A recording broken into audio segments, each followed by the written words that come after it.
So আমরা প্রথম থেকে একবারে রিডিং পড়ে পড়ে যাব, ঠিক আছে? আমি তোমার ওই ঠিক আছে।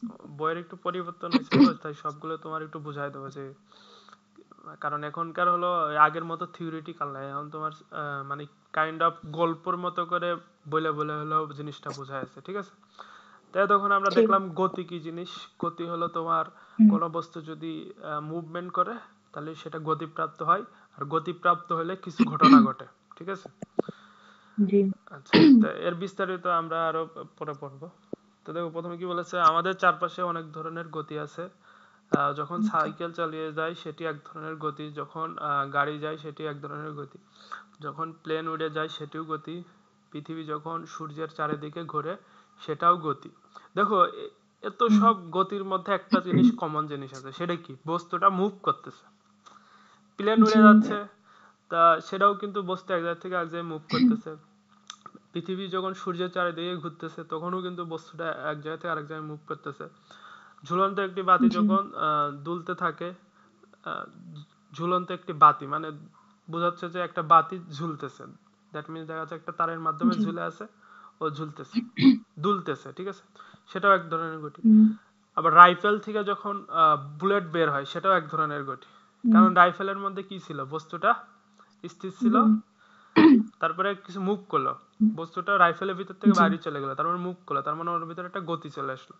আপাত বুঝি। দৃষ্টিতে মনে হয় এই নানা ধরনের গতি বুঝি সব ভিন্ন ভিন্ন ধরনের গতি, কিন্তু তোমরা জেনে অবাক এবং খুশি হবে যে একেবারে অল্প কয়েকটি রাশি দিয়ে এই সবগুলো ব্যাখ্যা করা যায়। রাশি মানে কি? রাশি মানে ধরো, আহ, এই যে আমি বললাম একটা বস্তু এক এক জায়গায় থেকে আরেক জায়গায় মুভ করলে সেটাকে কি বলা হয়? গতি। এই যে একটা জিনিসের নাম জি। দিলাম যে আমি এক জায়গা থেকে আরেক জায়গায় যাচ্ছি, এটা হলো গতি, ঠিক আছে? হুম, এইটাকেই বলা হয় রাশি, ঠিক আছে? মানে কোনো কিছুকে আচ্ছা। যা দিয়ে আমি বোঝাই সেটা হলো একটা রাশি, ঠিক আছে? পদার্থবিজ্ঞানের জি। ভাষায় আর কি। এই অধ্যায়ে সে রাশিগুলো তাদের একক, মাত্রা। একক মানে কি? একক মানে ধরো আমরা বলি না যে 1 লিটার পানি, 1 কেজি মাংস, ঠিক আছে? অর্থাৎ জি। আহ, একটা জিনিসের পরিমাণ বোঝার জন্য আমরা একক ব্যবহার করি, ঠিক আছে? ঠিক তেমনি ভাবে এই যে রাশি, রাশির একটা একক আছে, তারপর রাশির মাত্রা আছে, ঠিক আছে? মাত্রা জিনিস, মাত্রা মানে হইলো যে একটা ম্যাথমেটিক্যাল ফাংশন বলতে পারো, ঠিক আছে? ফাংশন জি। কি সেটা আমরা যাচ্ছি না। ফাংশন হলো, ছোট করে বলি যে ফাংশন এমন একটা জিনিস যে কিছু আউটপুট, ইনপুট নাই। ইনপুট মানে কি, যে তার ভিতরে যদি তুমি কিছু দাও ওই ফাংশন অনুযায়ী এই আউটপুট হবে, ঠিক আছে? এটা একটু তাও একটু আচ্ছা। বোঝায়, এটা একটা ইম্পর্টেন্ট জিনিস। আচ্ছা, ফাংশন দেখা যাচ্ছে স্ক্রিন? জি। আচ্ছা, এটা ধরো একটা ফাংশন। ফাংশনকে আমি এফ দ্বারা প্রকাশ করলাম, ঠিক আছে? এবং এই হুম, ফাংশনের ভিতরে আমার ফাংশনটা হলো এ এক্স প্লাস 2, ঠিক আছে? জি। তো জি। এইখানে আমি যদি আহ, বললাম যে এই ফাংশনে একটা ইনপুট দেব এক্স ইকুয়াল টু 3, ঠিক আছে? এটাকে আমরা কি বলবো? ইনপুট। হুম,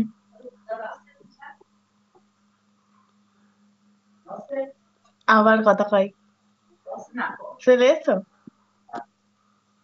আচ্ছা দেখো, তো এই এক্স ইকুয়াল টু 3 এর ভিতরে যদি ইনপুট হিসেবে আমি দিই, তাহলে দেখো এখন এই ফাংশনের ভিতরে এক্স ইকুয়াল টু কি 3, তাহলে 3 এর মান বসাও। তাহলে এক্স 3 প্লাস 2 কত? 5। 5। তাহলে এই ফাংশনের আউটপুট কত? 5, ঠিক 5। আছে? এবং এটাকে ধরো ওয়াই দিয়ে প্রকাশ করলাম আমরা।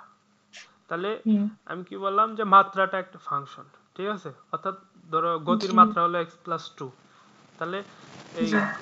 গতির মাত্রার এক্স এর পরিবর্তে আমি যদি 3 বসাই, তাহলে আউটপুট হবে কত? 3 প্লাস 2 5, 5। ঠিক আছে? তো এটা জি। ভালোভাবে তুমি ভিজুয়ালাইজ করতে পারবা যখন আমরা এর ডিটেলসে যাবো, ঠিক আছে? আচ্ছা দেখো, এখানে দেখো কি বলেছে যে এই অধ্যায় পাঠ করে আমরা কি কি শিখতে পারি? স্থিতি, গতি, ঠিক আছে? এই জিনিসগুলা কিন্তু জি খুবই ইম্পর্টেন্ট। এই যে এখানে যে টপিক, যেমন স্থিতি, স্থিতি কি জিনিস, গতি কি জিনিস, আর বিভিন্ন প্রকার গতির মধ্যে পার্থক্য, স্কেলার ভেক্টর রাশি, এটা হুম, খুব ইম্পর্টেন্ট। গতি সম্পর্কিত রাশিসমূহের মধ্যে পারস্পরিক সম্পর্ক বিশ্লেষণ করতে পারবে, ঠিক আছে। গতি সম্পর্কিত কিছু জি বিজ্ঞানীরা ইকুয়েশন বানাইছে, যে ইকুয়েশনের ভিত্তি করে অনেক কিছু বানানো হয়েছে আর কি, অনেক যন্ত্রপাতি, ঠিক আছে। যেমন এই যে জি প্লেন প্লেন উড়ে যায়, ঠিক আছে, কিভাবে উড়ে যায়, এগুলো তো ফিজিক্সের অনেক ক্যালকুলেশন আছে। তো এই গতির মাধ্যমে মূলত জি ওই ক্যালকুলেশন গুলো আসছে। তারপর বাধাহীন বা মুক্তভাবে পড়ন্ত বস্তুর গতি ব্যাখ্যা করতে পারবে। লেখচিত্রের সাহায্যে গতি সম্পর্কিত রাশিসমূহের মধ্যে সম্পর্ক বিশ্লেষণ করতে পারবে। আমাদের জীবনে গতির প্রভাব উপলব্ধি করতে পারবে। আচ্ছা দেখো, প্রথমে আসি স্থিতি আর গতি, ঠিক আছে। এটা একটু জি খাতায় নোট রাখো যে খুবই ইম্পর্টেন্ট, ঠিক আছে। এবং এই কনসেপ্টটা তোমার বোঝা লাগবে। এবং এই অধ্যায় থেকে যদি কোশ্চেন আসে, স্থিতি আর গতি এই দুটো কনসেপ্ট থেকে ক আর খ এই দুটো আসে। জি আচ্ছা দেখো, স্থিতি মানে কি রেস্ট, ঠিক আছে, আর গতি মানে হলো জি মোশন। গতি তো আমরা এতক্ষণ বুঝলাম, ঠিক আছে। জি স্থিতিটা বুঝি।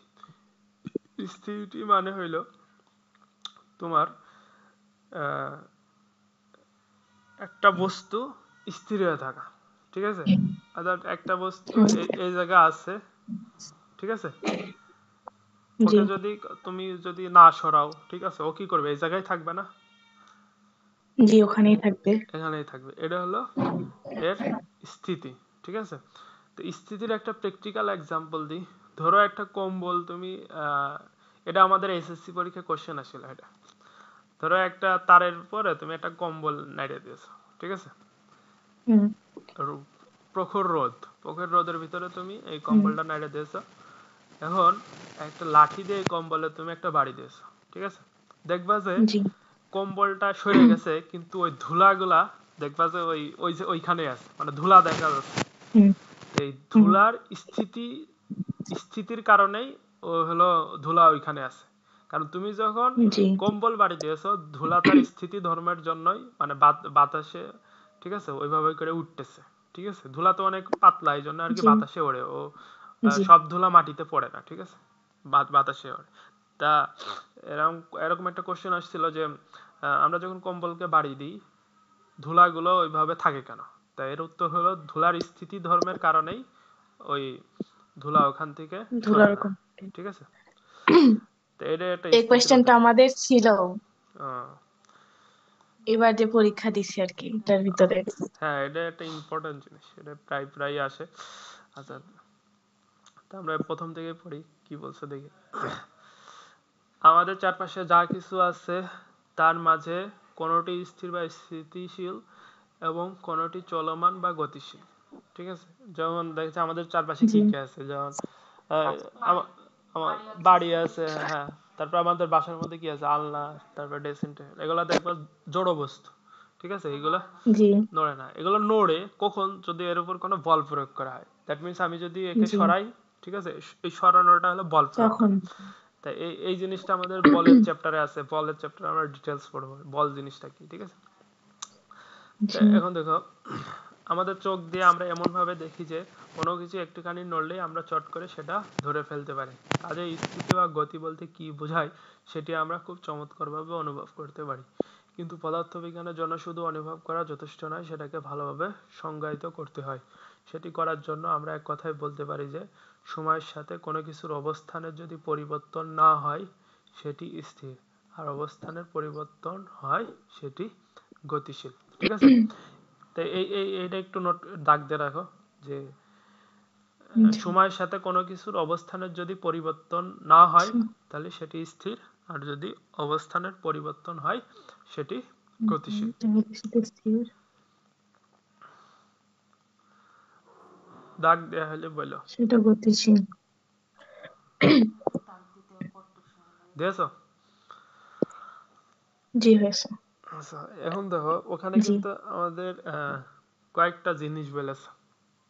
যে আমি বলছিলাম না যে একটা বস্তু যদি এইখান থেকে আমরা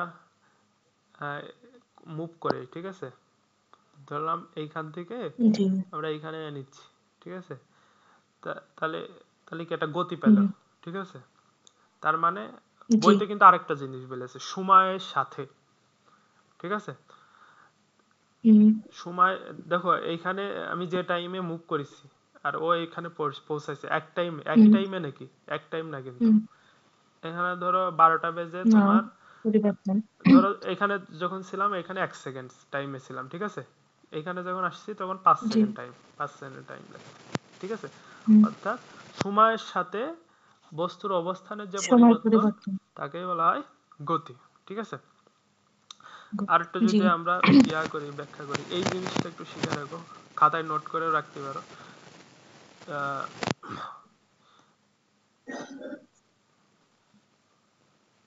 আচ্ছা, এটা হলো একটা 2 ডাইমেনশনাল এক্সিস, ঠিক আছে? বা অক্ষ বলতে হুম পারো। এটা পড়েছো তুমি, 2 ডাইমেনশনাল এক্সিস? না আচ্ছা, জি না ধরো 2 ডাইমেনশনাল এক্সিস কি জন্য লাগে? ধরো আমরা একটা বস্তুর অবস্থান নির্ণয় করব, ঠিক আছে? তো তুমি ধরো তোমার ঘরের হুম মধ্যে একটা বস্তুর অবস্থান নির্ণয় করব, ঠিক আছে? তা এখন জি এক্সাক্ট অবস্থান নির্ণয় করার জন্য ধরলাম আমরা ঘরের উপরের কর্নারে, ঠিক আছে? একদম কর্নারে আমরা ধরে নিলাম এই যে এই বিন্দুটা, ঠিক আছে? এবং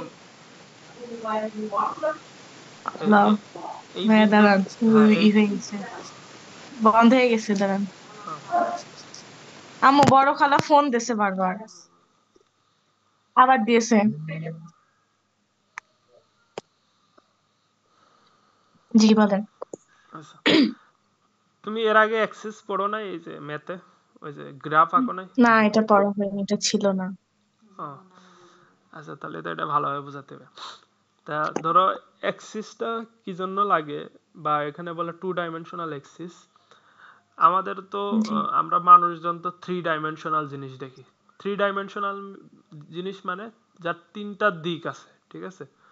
আমরা উপরেও দেখতে জি পারি, নিচেও দেখতে পারি, আবার এই সাইডেও দেখতে পারি, ঠিক আছে? এই জন্য আমরা হুম 3 ডাইমেনশনাল জিনিসপত্র দেখি, ঠিক আছে? জি পিছনেও দেখতে পারি। তারপরে 2 ডাইমেনশনাল কি? 2 ডাইমেনশনাল দেখা যাচ্ছে যে আহ, ইয়া 2 ডাইমেনশনাল জিনিসটা তোমার দেখা যাচ্ছে যে আমরা ধরো কাউকে বুঝাবো একটা জিনিস, ঠিক আছে? তখন হুম হুম 3 ডাইমেনশনাল জিনিস দিয়ে বোঝাতে গেলে অনেক কঠিন হয়ে যায়, সেজন্য আমরা 2 ডাইমেনশনাল জিনিস ইউজ করি। দ্যাট মিনস একটা ঘরের ওই ধরলাম আমাদের ফ্যানটা ঘরের মাঝখানে আছে, ঠিক আছে? তা আমি জি ম্যাথমেটিক্যাল ভাবে বোঝাবো কাউকে যে আমার ফ্যানটা কোথায় আছে, ঠিক আছে? এই জন্য আমরা টু হুম ডাইমেনশনাল বুঝি। তো 2 ডাইমেনশনাল এই যে আনুভূমিক বরাবর যে রেখাটা, ঠিক আছে, সেটাকে বলা হয় এক্স অক্ষ। জি এটা একটু লেখে নাও, এক্স অক্ষ। আচ্ছা লেখ আহ, চিত্রের মতো নাকি যে হ্যাঁ এক্স ওয়াই দেয়া থাকে হ্যাঁ হ্যাঁ, লেখ চিত্র, এটা পড়েছো? জি এটা খুব ইম্পর্টেন্ট, এটা আবার বুঝে নাও যে এই আনুভূমিক, এটা বলে আনুভূমিক তল, ঠিক আছে? এটা লেখে নাও আনুভূমিক। আমি বলে দিচ্ছি, তুমি জাস্ট লিখে নাও, আমি পুরোটা লিখতেছি না, ঠিক আছে? জি আচ্ছা, এটা হলো আনুভূমিক তল এবং এটা হলো একটা এক্স অক্ষ। এবং এই আণুবীক্ষণ আনুভূমিক, আচ্ছা আর এটা হলো এক্স অক্ষ, আচ্ছা ঠিক আছে? এবং এটা হলো আনুভূমিক তল। আর এইটাকে বলা হয় উলম্ব তল বা ওয়াই অক্ষ, লক্ষ বা উলম্ব তল, মানে দুটাই লেখে নাও। জি আর আনুভূমিকের ইংলিশটাও লেখে নাও হরাইজন্টাল। এটা খুব ইম্পর্টেন্ট ইংলিশ, এটা তোমার পরীক্ষায় মানে হরাইজন্টাল বানান হলো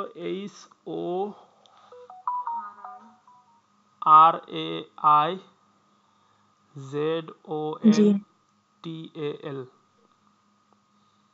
হুম ঠিক আছে? আর জি আর উলম্ব তলের ইংলিশ হলো ভার্টিক্যাল, জি VERTICAL, হুম ঠিক আছে? জি আচ্ছা, দেখো এই ধরো আমি আমাদের ফ্যানটা এইখানে আছে, ঠিক আছে, এইটা ধরো আমাদের বাসার ফ্যান, ঠিক আছে, আর জি এইটা হলো আমাদের ধরলাম বাসার ওই উপরের দিকে একটা কর্নার, ঠিক আছে, তো এই কর্নারটাকে আমরা ধরবো 0, 0,0, আচ্ছা 0,0, ঠিক আছে। এখন আমরা এই ফ্যানের অবস্থান নির্ণয় করব। তো ফ্যানের তাই একটু লেখচিত্র আমরা কি করি, এই মূল বিন্দু তো 0, আর এইদিকে ধরো জি 1, তারপরে এটা ধরো 2, তারপরে এটা হলো 3, ঠিক আছে, আবার এইদিকেও ধরো আছে 1, ঠিক আছে, এদিকেও আছে 2, ঠিক আছে, বুঝতে পেরেছো? জি জি মানে উলম্ব বরাবরও আমরা কি করি, 1 2 3 দাগ কাটি, আবার এক্স অ্যাক্সিস বরাবর 1 2 3 দাগ কাটি, ঠিক আছে, এবং এই দাগগুলো হলো সমান, মানে 0 থেকে 1 এর ডিস্টেন্স যা, 1 থেকে 2 এর ডিস্টেন্স যা, 2 থেকে 3 এর ডিস্টেন্স সেম, ঠিক আছে, হুম বুঝতে পারছো? এখন আমরা এই ফ্যানের জি ডিস্টেন্স নির্ণয় করব। তো ফ্যানের ডিস্টেন্স কিভাবে নির্ণয় করি, এই ফ্যানটাকে যাওয়ার জন্য প্রথমে আমাদের যাওয়া লাগবে এক্স অক্ষ বরাবর।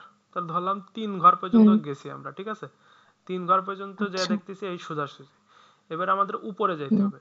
তো উপরে কয় ঘর যাব, ধরো ওয়াই অক্ষ বরাবর 2 ঘর যাব, ঠিক আছে, 2 ঘর গেলে এটা, ঠিক আচ্ছা আছে, তাহলে জি আমরা এটার পাইলাম, প্রথমে আমরা কত এক্স অ্যাক্সিস বরাবর 3 ঘর গেলাম, হুম কমা ওয়াই অ্যাক্সিস বরাবর 2 ঘর গেলাম, 2 ঘর গেলেই জি আমরা কি এই ফ্যানটা পেয়ে যাব, ঠিক আছে। তখন আমরা জি ফ্যানের এই অবস্থান দেখানোর জন্য এখন লম্ব, এই ধরলাম এই লম্ব বরাবর একটা দাগ কাটি, ঠিক আছে, এখানে হুম এর যে যে বিন্দুতে মিলিত হয়েছে এখানেই হলো ফ্যানটা, ঠিক আছে। আমি জাস্ট আচ্ছা জি এই জায়গা ভালোভাবে আঁকতে পারতেছি না, এবং এই ফ্যানের অবস্থান কত বোঝায়, 3,2, ঠিক আছে, 2 এটা হলো জি 2 ডাইমেনশনাল এক্সিসে। এখন কথা হচ্ছে কিছু কিছু ক্ষেত্রে তুমি এরকম পাবা, আরেকটা জিনিস দেখাই দিই, যে এই যে এক্স অ্যাক্সিস বরাবর যদি আমি ডান দিকে যাই এটা হলো পজিটিভ, ঠিক আছে, আবার এক্স অ্যাক্সিস হুম তো এই যে এই পাশেও আরেকটা আছে, এটাকে ধরো এক্স ড্যাশ দিয়ে প্রকাশ করলাম, এক্স ড্যাশ, আর এটা এক্স, তো এই পাশে কি পজিটিভ, সব এই পাশে গেলে পজিটিভ, ঠিক জি আছে, পজিটিভ, কিন্তু এই পাশে যদি আমরা যাই উল্টা দিকে বাম দিকে, তাহলে আমার কি হবে, নেগেটিভ, ঠিক আছে। হুম আবার জি ওয়াই অ্যাক্সিস বরাবর আমি যদি উপরের দিকে যাই সেটা হবে কি, পজিটিভ, ঠিক আছে, হুম এইদিকেও যদি উপরের দিকে যাই পজিটিভ, ঠিক আছে, কিন্তু ওয়াই অ্যাক্সিস বরাবর জি নিচের নিচের দিকে গেলে কি, নেগেটিভ, মাইনাস হ্যাঁ, এই সেম ভাবে এইদিকেও নেগেটিভ, ঠিক আছে, কিন্তু যদি এক্স অ্যাক্সিস বরাবর ডান দিকে কি পজিটিভ, আবার এক্স অ্যাক্সিস বরাবর বাম দিকে নেগেটিভ, তাহলে দেখো এই পোর্শনে যদি কোনো সবাই কি পজিটিভ, এই পোর্শনে এক্সটা নেগেটিভ ওয়াইটা পজিটিভ, পজিটিভ ঠিক আছে, এটা তুমি পাশাপাশিও লিখতে পারো। জি আবার এই পোর্শনে দেখো ওয়াইটা নেগেটিভ এক্সটাও কি নেগেটিভ, নেগেটিভ আবার এই পোর্শনে এক্সটা পজিটিভ ওয়াইটা নেগেটিভ, বুঝতে পারছো? জি আচ্ছা, এটা ইয়া করে দিলাম, ক্লিয়ার করে দিলাম। আচ্ছা, এখন তুমি আমার বলো তো, যে ধরলাম এই একটা অ্যাক্সিস, এখন যদি আমি -3, ধরলাম 1 লিখতেছি, তাহলে এটা কোন দিকে যাব, 3 -3, ধরলাম এই এই বিন্দুটাকে বামের তো দিকে যাবে এটা, তাহলে বামের দিকে 3 -3, তাহলে 1, জি তাহলে ধরলাম 2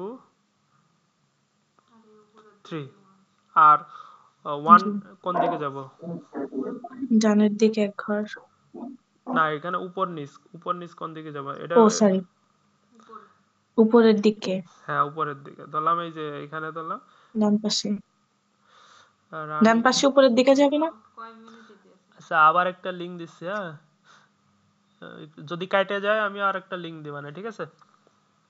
ঠিক আছে আচ্ছা দেখো, এটা হলো 1 উপরের দিকে, তাহলে হুম এই ধরলাম এই বিন্দুটা এই যে এখানে, ঠিক আছে?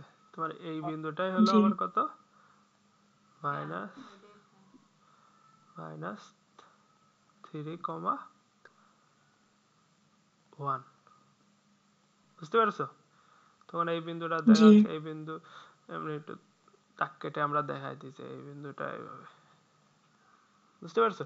এভাবে করে আমার এক্সিস, জি এটা তোমার বোঝালাম যে এক্সিসটা কি, কারণ এই অধ্যায়ে তোমার এই এক্সিসটা বোঝা খুবই ইম্পর্টেন্ট, এর উপর বেস করে অনেক ম্যাথ থাকে, ঠিক আছে? এখন যদি আমি জি বলি যে 2,-3, তাহলে কি হবে বলো তো? হুম 2, -3 +2 উপরের দিক থেকে শুরু হবে না, ডান পাশের? না, টু টু কি পজিটিভ না? আল্লাহ। জি প্রথমে এক্স, এক্স এক্সিস বরাবর যাব, এটা হলো এক্স, ঠিক আছে? হ্যাঁ হ্যাঁ আর পরেরটা হলো ওয়াই, তাহলে এক্স ওয়াই এক্স এক্সিসের কোন দিকে পজিটিভ? ডান দিকে, তাহলে এই জি দিকে যাব, প্রথমে এই দিকে, হ্যাঁ মানে এক্স এর ডান দিকে আর কি। হ্যাঁ হ্যাঁ ডান দিকে। আর -3 হলো ওয়াই, তো ওয়াই হ্যাঁ এর মাইনাস কোন দিকে? নিচের দিকে, তাহলে নিচের দিকে আসবো, জি 3 ঘর নিচে আসবো, ধরলাম 1 ঘর, 2 ঘর, 3 ঘর, ঠিক আছে? তো 3 ঘর তো আমি এই এই জি বিন্দু থেকে যাব, নট এই মূল বিন্দু থেকে, তাহলে এই 3 ঘর, এই যে তিন হুম ঘর জাস্ট এটা দাগ দিলাম বোঝার জন্য, তাহলে এই জায়গা, বুঝতে পারছো? তাহলে এই বিন্দুটা জি আমার কত, 2, -3, তুমি এই এই -3 এই জিনিসটা লিখে নাও খাতায়। আচ্ছা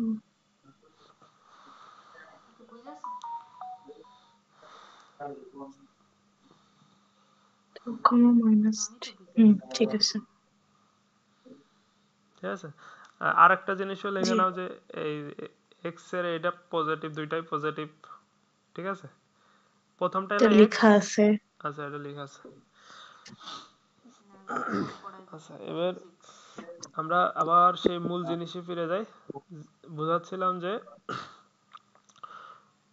সময়ের সাথে ওই যে মোশনের ক্ষেত্রে আমরা একটা কি বলেছিলাম যে এই একটা বস্তু, ঠিক আছে, এই জি আরেকটা বস্তু, তা বইতে আরেকটা জিনিস হুম লেখা আছে সময়ের সাথে অবস্থানের পরিবর্তন, ঠিক আছে?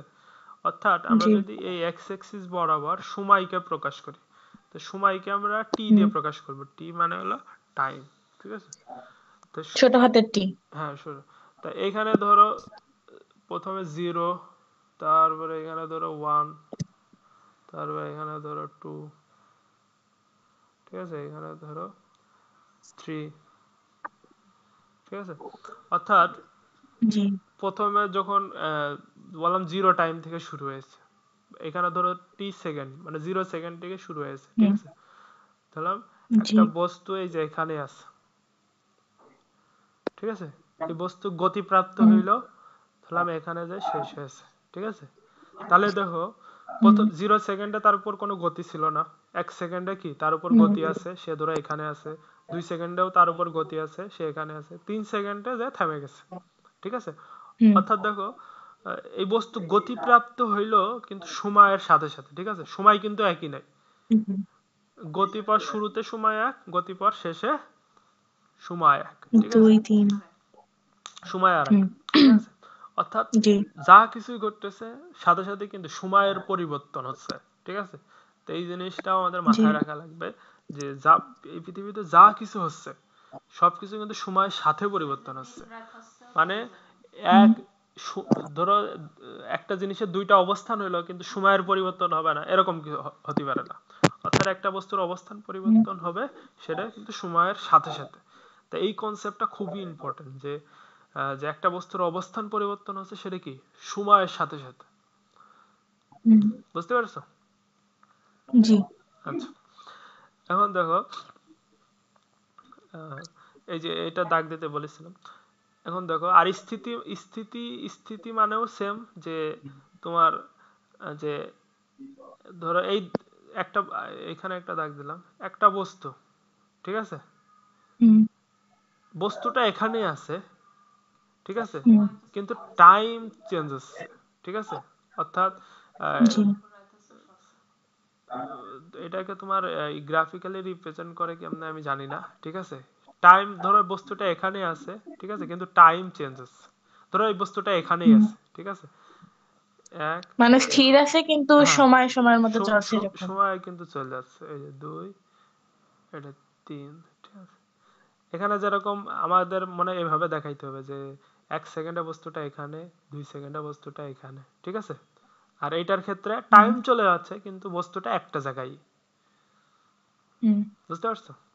আচ্ছা, জি এখন দেখো, এখন আমাদের অবস্থান শব্দটি ভালো করে ব্যাখ্যা করা দরকার। আমাদের দৈনন্দিন কথাবার্তা আমরা নানাভাবে অবস্থান শব্দটি ব্যবহার করলে পদার্থবিজ্ঞানের ভাষায় অবস্থান শব্দটির একটি সুনির্দিষ্ট অর্থ আছে।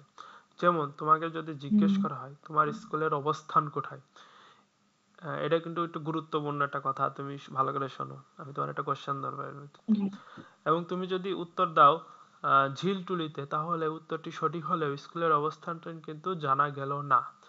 তুমি যদি উত্তর দাও তোমার স্কুলটি তোমার বাসার গেট থেকে 1 কিলোমিটার দূরে, তাহলে কিন্তু স্কুলটির অবস্থান জানা গেল না। তোমার বাসার গেটটি কোথায় সেটি তোমার জানা থাকলেও আমি বলতে পারবো না যে স্কুল সেখান থেকে ঠিক কোন দিকে 1 কিলোমিটার দূরে।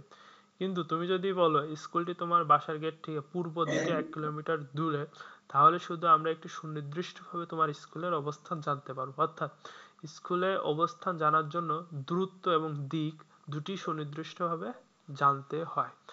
শুধু তাই নয়, সেই দূরত্ব এবং দিক নির্দেশ করতে হয় একটি নির্দিষ্ট বিন্দু ও প্রসঙ্গ বিন্দুর অবস্থান থেকে। এই যে এই কথাটা বুঝছো? হুম এই যে এখানে বলছে যে সেই দূরত্ব এবং দিকটি নির্দেশ করতে হয় একটি নির্দিষ্ট বিন্দু বা প্রসঙ্গ বিন্দুর অবস্থান থেকে, ঠিক আছে। জি আচ্ছা, এই জিনিসটা আবার একটু এক্সপ্লেইন করি যে ধরো তুমি একজন তোমাকে জিজ্ঞেস করছে যে তোমার স্কুল কোথায়, ঠিক আছে। হুম তা তুমি বললা যে ওই আহ, ঝিলটুলিতে, ঠিক আছে, একটা জায়গার নাম বলে দিলে। হুম তো সে তো হুম ঝিলটুলি চেনে না। তারপরে হুম তা সে বললো না আমি তোমার স্কুল বুঝলাম না কোন জায়গা। তো তুমি বললে যে আমার বাসা থেকে 1 কিলোমিটার দূরে। তোমার বাসা সে চেনে, ঠিক আছে।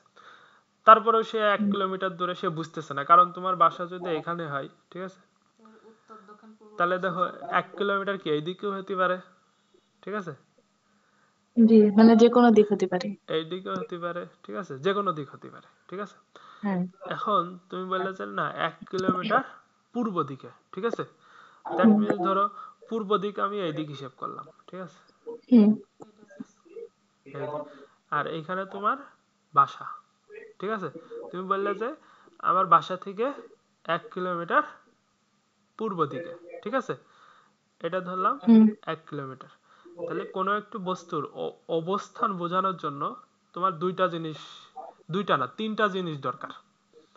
একটা কি, কোন দিক, ঠিক আছে, হুম দিক, এবং জি একটা প্রসঙ্গ বিন্দু, প্রসঙ্গ বিন্দু অথবা নির্দিষ্ট বিন্দু, যেটাকে আমরা ওই যে মূল বিন্দুর সাথে হুম তুলনা করতে পারি, ঠিক আছে।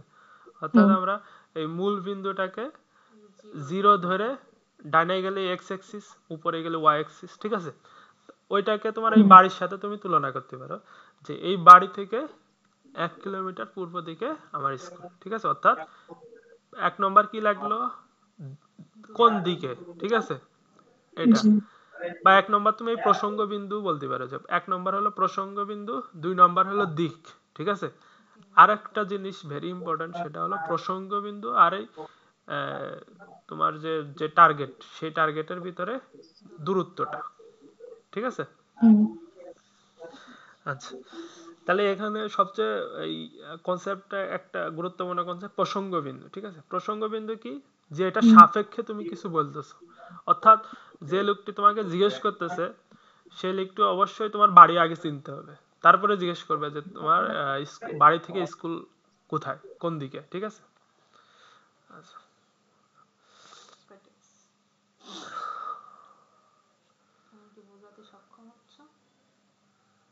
start he 9 minutes for হ্যাঁ, ওর বলে দাও 9 মিনিট পর। 9 মিনিটের রেস্ট। দেখো তো ফিজিক্স কি জিনিস, একটা অস্ত্র আছে কত কিছু হয়।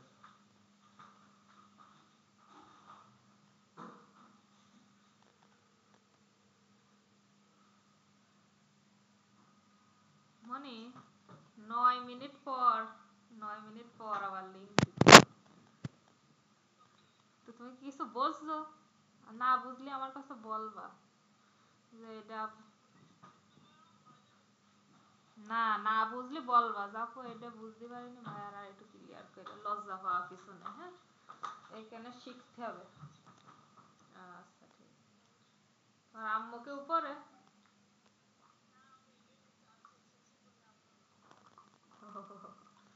আচ্ছা ঠিক আছে।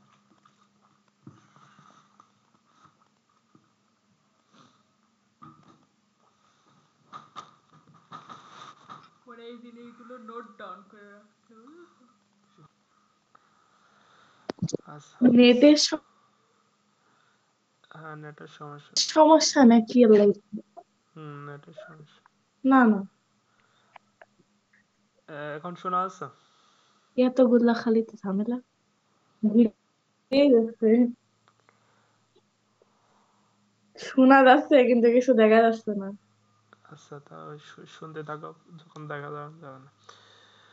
তা আমরা বলতেছিলাম যে গতি জিনিসটা বুঝলাম, ঠিক আছে। আর স্থিতি, স্থিতি জি জিনিসটা হলো তোমার আহ, সময়ের সাথে সাথে কোনো বস্তুর অবস্থান পরিবর্তন হয় না, সেটা হলো তোমার স্থিতি। জি, দেখা যাচ্ছে। ঠিক আছে। হুম। আচ্ছা, স্ক্রিন।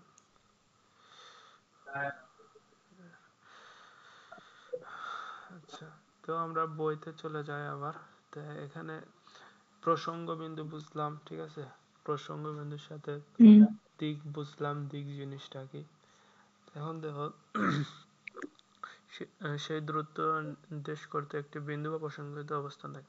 তোমার স্কুলের বেলায় প্রসঙ্গ বিন্দু ছিল তোমার বাসার গেট, ঠিক আছে। এখানে তোমার বলেই দিয়েছে যে প্রসঙ্গ বিন্দু হুম। কি। সেটি তোমার বাসার গেট না হয়ে একটি বাস স্টপ কিংবা একটি শপিং মলও হতে পারতো, ঠিক আছে। অর্থাৎ কোনো বস্তু হুম। সাপেক্ষে তুমি যদি একটা উদাহরণ দিতে চাও, সেটা হবে তোমার প্রসঙ্গ হুম। বিন্দু, ঠিক আছে। তাহলে অবশ্যই দূরত্ব এবং জি। দিকটির ভিন্ন মান হতো, কিন্তু অবস্থানটি অবশ্যই এই নতুন প্রসঙ্গবিন্দুর সাপেক্ষে বলে দিতে পারতাম।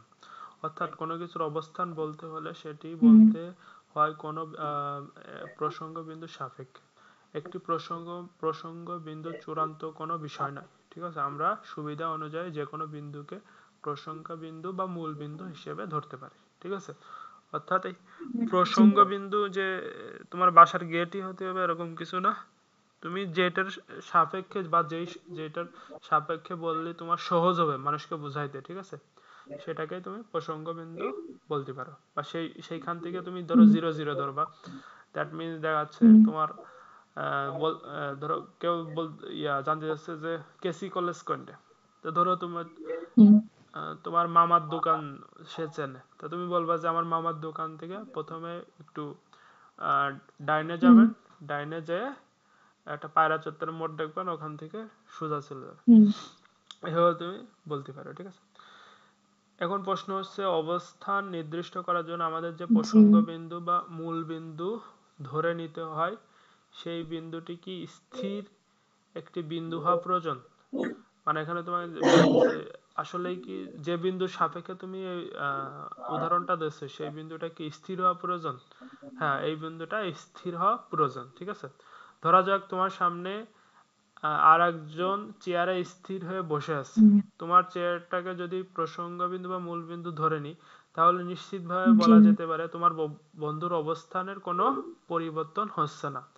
কিন্তু যদি এমন হয় তোমরা আসলে চলন্ত একটি ট্রেনে বসে আছো, তাহলে কি হবে। ট্রেনের বাইরের স্টেশনে দাঁড়িয়ে থাকা একজন মানুষ বলবে তুমি কিংবা তোমার বন্ধু দুজনেই গতিশীল, কেউ স্থির নয়। তাহলে কার কথাটি সত্য, তোমার নাকি হুম। হুম। স্টেশনে দাঁড়িয়ে থাকা মানুষটির। আসলে তোমার কিংবা স্টেশনে দাঁড়িয়ে থাকা মানুষটির দুজনের কথাই সত্যি, কারণ মূল বিন্দু বা প্রসঙ্গ বিন্দু যদি সমবেগে চলতে থাকে তাহলে আমরা কখনোই জোর দিয়ে বলতে পারবো না যে প্রসঙ্গ বিন্দুটি কি সমবেগে চলছে নাকি এটা আসলে স্থির এবং অন্য সবকিছুর উল্টো দিকে সমবেগে চলছে। কাজেই আমরা বলতে পারি যদি কোনো একটি মূল বিন্দুর সাপেক্ষে কোনো বস্তুর অবস্থান পরিবর্তন হয় তাহলে সেই বস্তুটি ওই বিন্দুর সাপেক্ষে গতিশীল। মূল বিন্দুটি যদি আসলে স্থির নাকি সমবেগে চলছে সেটি নিয়ে আমরা পরে আমরা মাথা ঘামাবো না, সেটি গুরুত্বপূর্ণ নয়, কারণ তার কারণ সব গতি আপেক্ষিক। শুধু তাই নয়, আমরা যদি সত্যিকারে স্থির কোনো একটি প্রসঙ্গ বিন্দু খুঁজে বেড়াই তাহলে বিপদে পড়ে যাব। পৃথিবীর পৃষ্ঠে কোনো কিছুকে মূল বিন্দু ধরে নিলে একজন আপত্তি করে বলতে পারে পৃথিবী তো স্থির নয়, সেটা নিজের অক্ষের উপর ঘুরছে, কাজেই পৃথিবী পৃষ্ঠের সবকিছু ঘুরছে। আমরা বুদ্ধি করে বলতে পারি পৃথিবীর কেন্দ্র হচ্ছে মূল বিন্দু, তখন আরেকজন আপত্তি করে বলতে পারে সেটি তো স্থির নয়, সেটি সূর্যের চারিদিকে ঘুরছে। আমরা তখন আরো বুদ্ধি খরচ করে বলতে পারি সূর্যের কেন্দ্রবিন্দুটিকেই হোক মূল বিন্দু, তখন অন্য কেউ আপত্তি করে বলতেই পারে সূর্যও তো স্থির নয়, সেটি তো আমাদের গ্যালাক্সির কেন্দ্র করে ঘুরছে। বুঝতেই পারছো, তখন কেউ আর সাহস করে গ্যালাক্সির কেন্দ্রকে মূল বিন্দু বলবে না। গ্যালাক্সি বিশ্বব্রহ্মাণ্ড স্থির কে বলেছে? শুধু তাই নয়, গ্যালাক্সির কেন্দ্রবিন্দুকে মূল বিন্দু ধরা হলে পৃথিবী পৃষ্ঠের কোনো অবস্থান বর্ণনা করতে আমরা কি পরিমাণ জটিলতায় পড়ে যাব কেউ চিন্তা করেছে? আসলে এই জটিলতার কোনো প্রয়োজন নেই।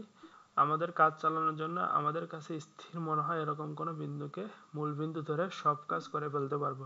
শুধু বলে নিতে হবে সব মাপজোক এই মূল বিন্দুর সাপেক্ষে করা হয়েছে। বিজ্ঞানীরা এভাবে পরমাণুর ভিতরে নিউক্লিয়াস থেকে শুরু করে মহাকাশ পাঠানো উপগ্রহ সবকিছুর মাপজোক করে ফেলতেন, কখনো কোনো সমস্যা হয় না। আচ্ছা, এই জিনিসটা তোমার আমি বুঝাই। এতক্ষণ যা বললাম তো সারমর্ম, সেটা হলো একটু দাঁড়াও আমি এটা বের করে। Where is the whiteboard? হোয়াইটবোর্ডটা কোথায়? তুমি জানো হয়। এই যে whiteboard।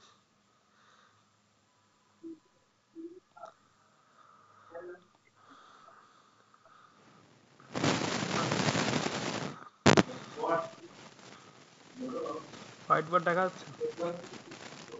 জি। আচ্ছা, এতক্ষণ আমরা যা পড়লাম যে এটা প্রসঙ্গ বিন্দু, ঠিক আছে? প্রসঙ্গ বিন্দু কোনটা ধরবো, ঠিক আছে? অর্থাৎ আমার সুবিধা মতো আমার যেটাতে আমার আরেকজনকে বোঝাইতে সুবিধা হবে, ঠিক আছে, সেটাই হলো প্রসঙ্গ বিন্দু।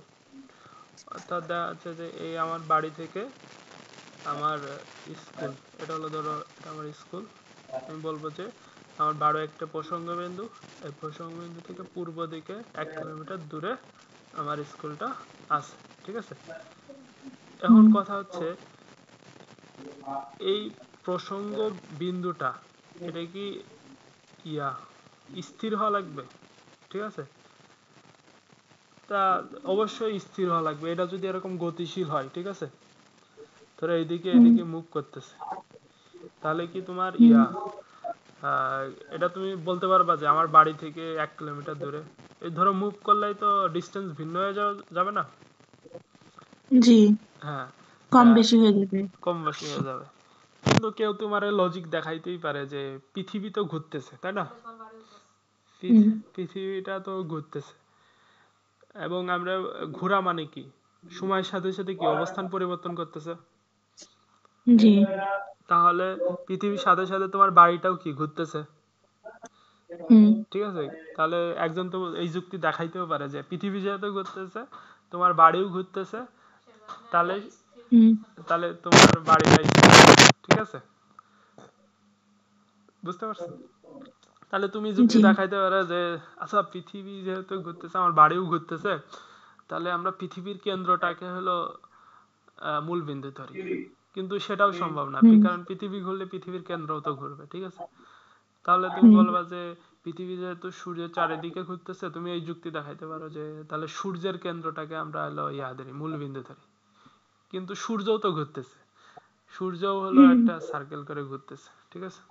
তার মানে হুম। এই মহাজগতের কোনো কিছুই, ঠিক আছে, মানে স্থির না। হুম। বুঝতে পারছো? জি প্রকৃতপক্ষে স্থির না, ঠিক আছে? কিন্তু আমরা জি যেহেতু একটা প্রসঙ্গ বিন্দু, সেটা স্থির হওয়া লাগবে, সেটা আপেক্ষিকভাবে আমাদের কাছে যেটা স্থির, ঠিক আছে, স্থির মনে হয়, সেটাকে আমরা বলবো যে মানে এটা আমাদের প্রসঙ্গ বিন্দু, ঠিক আছে? তা এই জিনিসটাই ওখানে বলছে যে পৃথিবীর আসলে প্রকৃতপক্ষে কোনো কিছু স্থির না, কিন্তু আমাদের কাছে আপেক্ষিকভাবে যেটা হলো স্থির মনে হয়, সেটাকে আমরা প্রসঙ্গ বিন্দু ধরবো। বুঝতে পারছো? হুম যেমন পায়রা। আর এই প্রসঙ্গ বিন্দুর টপিকসটা কেমনে আসলো বুঝতেই পারছো, যে প্রসঙ্গ বিন্দু কি জন্য জি লাগে এবং এটার জি ইউজ আছে, ঠিক আছে, সেটা আমরা পরবর্তীতে দেখব।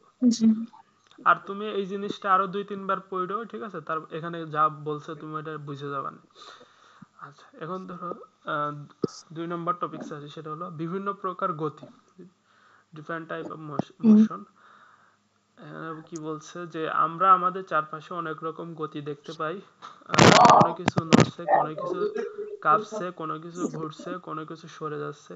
এই সবই হচ্ছে নানা রকম গতির উদাহরণ। সম্ভাব্য সম্ভাব্য গতির কোনো শেষ নেই, কিন্তু আমার হুম ইচ্ছে করলে কিছু কিছু গুরুত্বপূর্ণ গতির কথা আলাদা করে বলতে পারি। 1 নম্বর হলো সরল রৈখিক গতি। আচ্ছা, গতি বলতে কি বলছিলাম মনে আছে? একবার তাড়াতাড়ি সামনে। কোনো কিছু মুভমেন্ট করা মুভ হ্যাঁ, করা অর্থাৎ এক জায়গা থেকে আর এক জায়গায় সরা, ঠিক আছে? তা সরে প্রথম যাওয়া হ্যাঁ, তা প্রথমে দেখো সরল রৈখিক গতি। সরল রৈখিক এই জি ওয়ার্ডটা পড়ে তোমার কি মনে আছে? সরল রৈখিক মানে কি? সোজাসুজি তো। সোজা রেখা হ্যাঁ, একটা সোজা রেখা, ঠিক আছে, সোজাসুজি সোজাসুজি। তা এটি সবচেয়ে সহজ গতির উদাহরণ। কোনো কিছু যদি সরল রেখায় যায়, তাহলে তার গতিটি হচ্ছে সরল রৈখিক গতি, ঠিক আছে? কোনো কিছুকে হুম সমতল জি পৃষ্ঠে ধাক্কা দিয়ে ছেড়ে দিলে এটি সরল রেখায় যেতে থাকে। একটি বলকে উপর থেকে ছেড়ে দিলে সেটি সোজা নিচের দিকে পড়ে, কাজে সেটিও রৈখিক গতি। অর্থাৎ আমার যে গতি মানে কি, মুভমেন্ট, সরে যাওয়া, তো এই সরাটা যদি হুম সরল রেখা বরাবর হয়, তাহলে এটা এটা হলো উপর থেকে নিচে সরল পড়ে। রৈখিক গতি। হুম আর সেম ভাবে ঘূর্ণন গতি হলো যদি একটা গোলাকার হতে হয়, ঠিক আছে? তাও একটু পরে দেখি জি যে কোনো কিছু যদি একটি নির্দিষ্ট বিন্দুর সমদূরত্ব থেকে ঘুরতে থাকে, তাহলে সেটাকে বলা হয় ঘূর্ণন গতি। কিন্তু এখানে একটা সংজ্ঞার ভিতরে একটা জিনিস বলে দিয়েছে, ইম্পর্টেন্ট জিনিস। আহ, তোমার ঘূর্ণন গতি হতে হইলে তোমার একটা জিনিস মেনটেন করা লাগবে, সেটা হইলো ধরো কোনো একটা বিন্দুকে স্থির রেখে, ঠিক আছে, হুম এর চারপাশে ঘুরতে হবে। ধরো একটা বস্তু, হুম কিন্তু ঘোরার সময় কি একটা জিনিস মেনটেন করা লাগবে, সমদূরত্ব। অর্থাৎ এই বস্তুটা জি ঘুরতেছে, ধরো এরকম ঘুরতেছে, এই বস্তুটা এরকম করে ঘুরতেছে, ঠিক আছে? মানে বৃত্ত বানানোর সময় যে এটা হ্যাঁ যেভাবে হ্যাঁ ঘোরে হ্যাঁ হ্যাঁ। কিন্তু এই যে এই ডিস্টেন্স, এই কেন্দ্র থেকে এর যে ডিস্টেন্স, এটা সেম হবে। এটা তোমার সমান হইতে হবে। বুঝতে পারছো? জি তাহলে তুমি এই জিনিসটা একটু নোট করে রাখো যে ঘূর্ণন গতির ক্ষেত্রে একটা ইম্পর্টেন্ট জিনিস, সেটা হলো এই যে ফ্যানের পাখা। একটি নির্দিষ্ট বিন্দুর সমদূরত্বে থেকে ঘুরতে থাকে, তাহলে সেটাকে বলা হয় ঘূর্ণন গতি।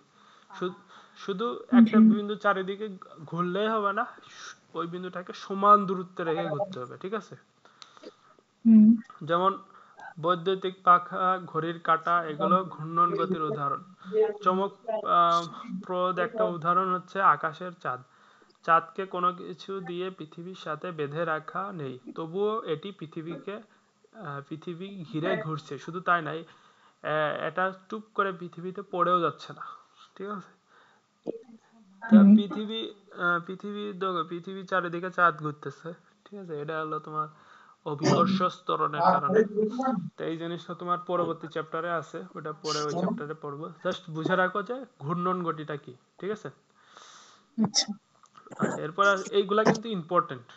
এইগুলা যেমন ঘূর্ণন গতি, এটা পড়াইলাম, ঠিক আছে? তো এটাই কিন্তু জি তোমার এমসিকিউ কোশ্চেনে আসতে পারে যে ওই নির্দিষ্ট বিন্দুর নির্দিষ্ট বিন্দু থেকে সমদূরত্ব। সমদূরত্ব, ঠিক আছে? এইটুকু খুবই তো এই জি জিনিসটা, এইটুকু জিনিসটা কিন্তু খুব ইম্পর্টেন্ট।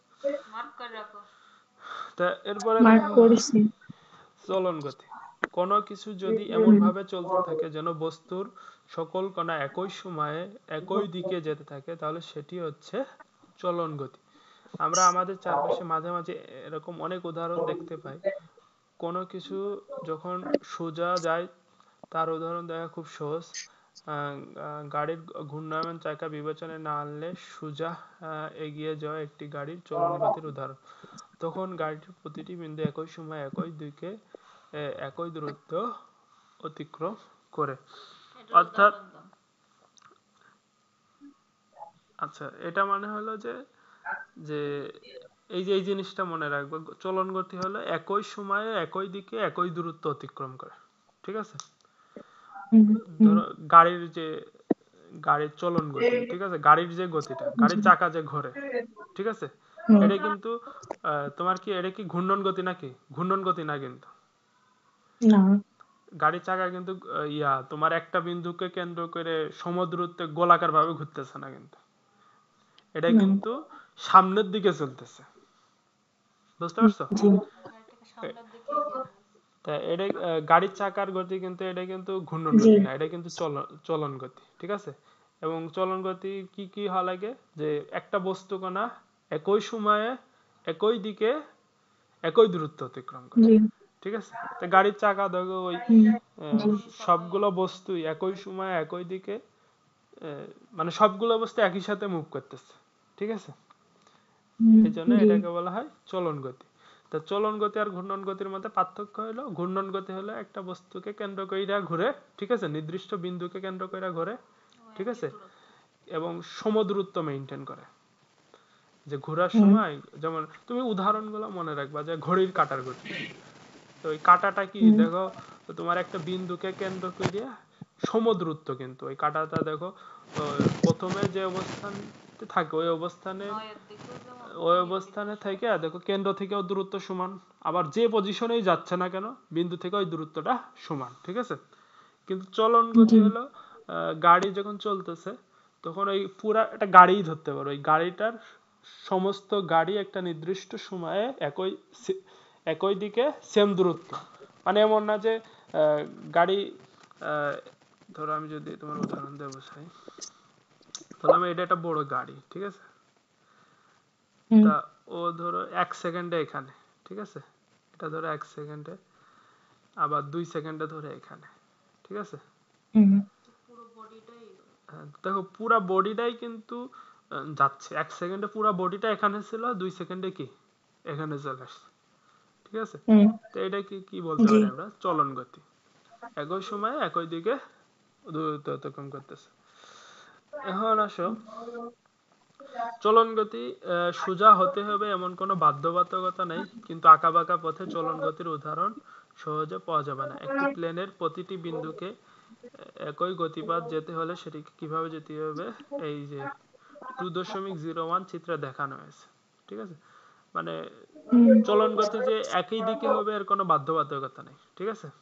এই যে একটা প্লেনের গতি এই যেভাবে, এটাও একটা চলন গতি না, চলন কি এটা চলন গতি না, এটা মানে এর পজিশনটাই দেখো এরকম গেছে, আর এটা একবার এদিক সোজা এদিক বেঁকা এদিক টাড়া এরকম না। হ্যাঁ, এটা দেখো চলন গতি না। ঠিক আছে? মানে একই দেখো সময়ের সাথে সাথে কিন্তু একই দিকে না। ঠিক আছে? এই জন্য এটা জি চলন গতি নয়, কারণ মানে চলন এটা আঁকা বাঁকা ভাবে একটা হ্যাঁ গেছে। হ্যাঁ হ্যাঁ, আর এটা হলো চলন গতি, কারণ ওর একই দিকটা কিন্তু সেম হইতে হবে। বুঝতে পারছো? জি আচ্ছা, দিক সেম হবে, দূরত্ব সেম হবে। হ্যাঁ, একই দূরত্ব অতিক্রম করবে। ঠিক আছে? একই দূরত্ব বলতে প্রত্যেকটা বস্তু কণা, দ্যাট মিন্স এই প্লেনের ভিতরে যা কিছু আছে, ঠিক আছে, সেটা হলো একই জি দূরত্ব অতিক্রম করে। অর্থাৎ 1 সেকেন্ডে এখানে ছিল, আর 2 সেকেন্ডে সব নিয়েই হলো এখানে 2 সেকেন্ডে। বুঝতে পারছো? জি আচ্ছা, তাহলে হ্যাঁ, তাহলে তিশা, জি হ্যালো, হ্যাঁ জি বলেন।